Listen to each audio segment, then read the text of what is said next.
just be ready. So I was out eating. So I was like, okay, I'm ready now. So they came pick me up. Then he took me to the dealership.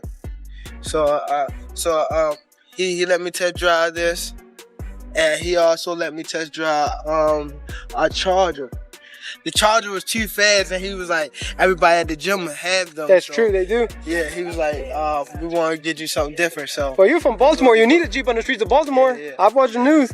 Yeah. What did they say back home when everybody saw the story that Floyd Mayweather bought you a very expensive car?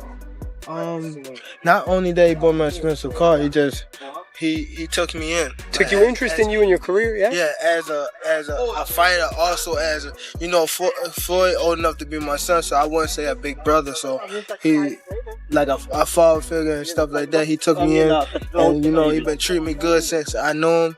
He been not only in the boxing, like working with me on boxing. He showed me like the business side and all that type stuff, and he showed me a lot, and I appreciate. From the start, Coach Calvin Ford has been a cornerstone in Davis's boxing journey, serving as his trainer and mentor. Ford's guidance has been crucial in shaping Davis into the formidable boxer he is today, with their enduring partnership highlighting the role of trust and loyalty in long-term success. Your boxing progress, who you have been invested with from the outset. Tank has been with Coach Calvin Ford since he was, I think 8 or 9, which is crazy. And the relationship that those two have is an enormous factor. Tank trusts Coach Calvin to give him the right advice, and that has been proven to be a good position, a good place to put your trust, because as of yet he hasn't given any bad advice. He's very calm in the corner. He knows when to tell Tank to turn it up. He gives him understandable advice, and he gives him very simple advice in the corner.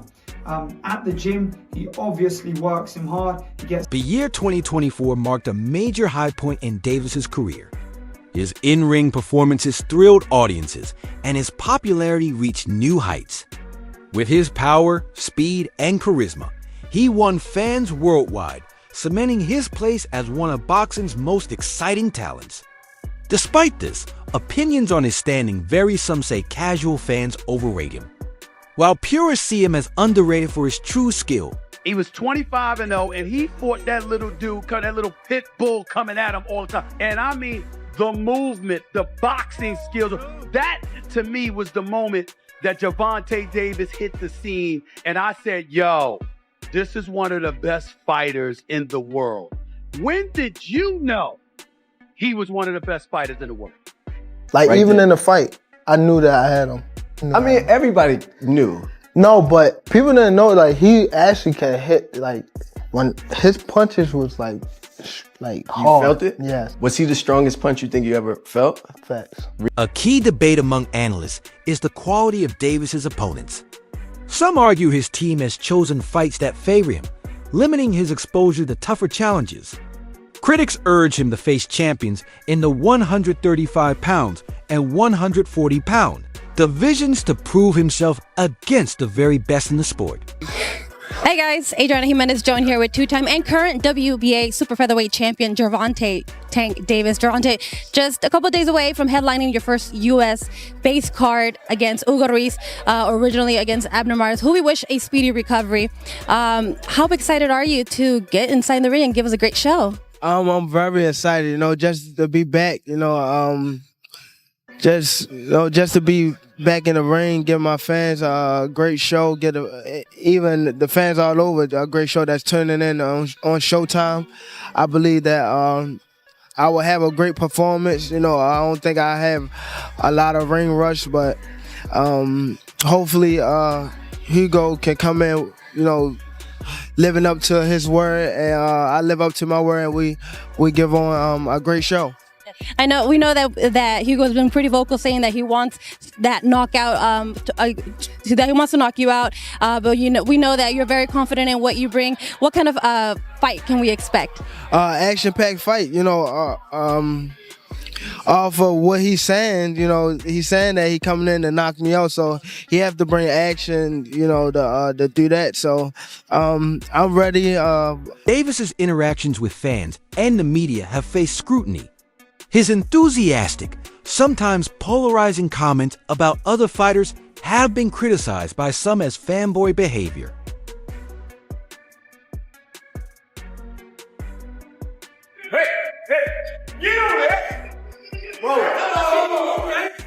Damn. 1, 2, 4, 5. Davis openly criticized Frank Martin's skills, pointing out flaws in his defense, offense, and overall technique. He downplayed Martin's power, claiming it wasn't impressive, and argued that Martin lacks proper defensive movement, often retreating rather than slipping punches with solid technique. Do you think that's gonna be your hardest fight? Hell no. Nah?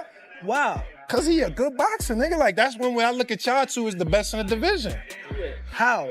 Show me something that he did spectacular. Show me something that he did outrageous. Show me. Right. His power not outrageous. Okay. What defense? You don't think he got defense? He just jumped back. You never see him slip no punch. You never see him slip no punch. Go look at it. You see him back up from a lot of people. Back up, move around. He don't got no technique. And his offense is the same thing. If go look at his fights. So you I feel probably like pin him on game. Yeah. Hold on, but you feel like it's easy work though. You like. Come on, bro. Yeah. Bro, I touched him with 16-ounce gloves on him. And he ran. Imagine if I hit him with 8-ounce. The guy is here too. Who? What guy? The one that was there? No, the one that he sparred. Oh, I mean, the one that he fought. Oh, Edwin. Yeah, you seen him. Yeah, I seen Edwin. Yeah, I saw Edwin in here. Tell him rematch that guy. Now, if he beat him, then they go. We can get on. Okay. I guarantee you won't fight that guy again. Oh, Edwin. Yeah, I guarantee. Okay. All right. Listen, I thought one of the other things that was interesting, you know, them 6 or 7 fights. I saw the dude Turkey Al-Sheikh. He's one of them guys now. He doing different stuff in boxing. You know the Turkish dude that put in the Saudi Arabian cars and he said, yo, Tank, come over here. He was like, yo, you need to send 2 Ferraris before I even. After defeating Frank Martin, Davis boldly called out top fighters like Vasyl Lomachenko and Shakur Stevenson, expressing his desire to face them. This confidence highlights his pride in his skills and his drive to compete against elite opponents, signaling his aim to cement his dominance in boxing. He fought Isaac Cruz. He was 25-0, and he fought that little dude, that little pit bull coming at him all the time. And I mean, the movement, the boxing skills, that to me was the moment that Gervonta Davis hit the scene. And I said, yo, this is one of the best fighters in the world. When did you know he was one of the best fighters in the world? Like even in the fight, I knew that I had him. I mean, everybody knew. No, but people didn't know, like, he actually can hit, like, when his punches was, like hard. You felt it? Yes. Was he the strongest punch you think you ever felt? Alongside Davis's achievements and rising fame come the challenges of success. The heightened scrutiny, criticism, and pressure of the spotlight have added new stressors, testing his resilience and ability to handle a high-profile career. The best ones out there is what they don't know gets less respect for it, but one of the best ones out there. Now his mouth a little different, you know what I'm saying? He's a different kind of character when it comes to his mouth. Yeah. Because that's where he's from. But he's really one of the pound for pound, the best ones of the coop. And I'm gonna tell you why he's the best one of the coop to me. He can punch, but he also can box. You understand me? Some that can box can't punch. Some that can punch can't box. He can box, he can punch, he can move laterally, he can do it left side, right side, he can do whatever he needs to do as a southpaw to get the job done. And that's saying a lot, because not many guys can do that today. We're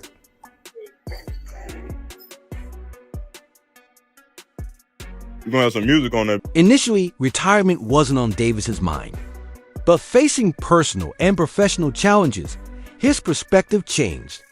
He expressed disillusionment with boxing, calling it trash, and saying he no longer cares about titles or accolades, leading him to consider leaving the ring earlier than expected.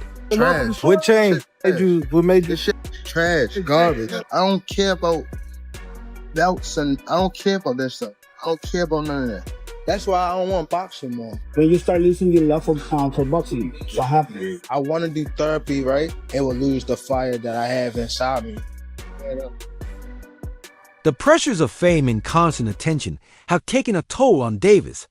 He has grown more vocal about retiring, stressing his need for rest and therapy. At a young age, he recognized the importance of mental health and the need to step back, even if it means leaving the sport he once loved. We want to see, on whether it's on social media, whether it's the comments that are being made by both men. Gervonta Davis reacted to, Floyd Mayweather explaining why he did a press conference on the same day that, Gervonta had a press conference, and he said they offered him $1 million for that particular press conference, and Michael Benson reported this, and Gervonta Davis quoted the tweet and said "lol" on top of it, because Gervonta Davis apparently was quoted saying that it doesn't matter how much money a man has, he can still be jealous. Like, why Floyd would be jealous of Gervonta Davis? Gervonta Davis, I like Gervonta Davis. I think he's a very exciting talent, very good fighter. He was telling me just stay calm. I always like to listen to Floyd when it comes to big stages like this, because he's the only one that been in my shoes and been like in these type of fights. You know what I mean? So I always try to stay close to Floyd when stuff like this happens. You know what I mean? Just to keep me humble and like have me on the right track. You know what I mean? So I always appreciate Floyd for being in my corner, having my back. Always, you know what I mean? So it's always there'll be love for Floyd. Observers have speculated on why Davis is considering retirement. Some think he may be bored after defeating many of his intended opponents, while others believe the pressures and demands of the sport have caused burnout, driving his desire to step away. Day one in the camp, I start running probably like, it's different times. I might don't feel like running in the morning. I might run at night. It all depends what fits you. Like, I run in the morning. If I don't, I'll run at night. Train probably like 2 or 3. If I want to do something again, I train at night. Or I run. And that'll be it. But when I'm in camp, I really don't go outside. Like, it's hard for me to go outside. So I just be in the gym and home. That's it. Like, I don't go nowhere. Some people just go away and be... But you specifically? Me? First of all, I get a camp house, out here. Like, day one in the camp, I start running probably like, it's different times. I might don't feel like running in the morning. I might run at night, It all depends what fits you. Like, I run in the morning. If I don't, I'll run at night. Train probably like 2 or 3. If I want to do something again, I train at night. Or I run. And that'll be it. But when I'm in camp, I really don't go outside. Like, it's hard for me to go outside, so I just be in the gym. And regardless of the reason, it's clear Davis is wrestling with complex emotions about his future. Despite leaning toward retirement, he has expressed a desire to face 3 specific opponents before hanging up his gloves. How do you feel about Floyd and Tank beefing online? I seen a little bit. I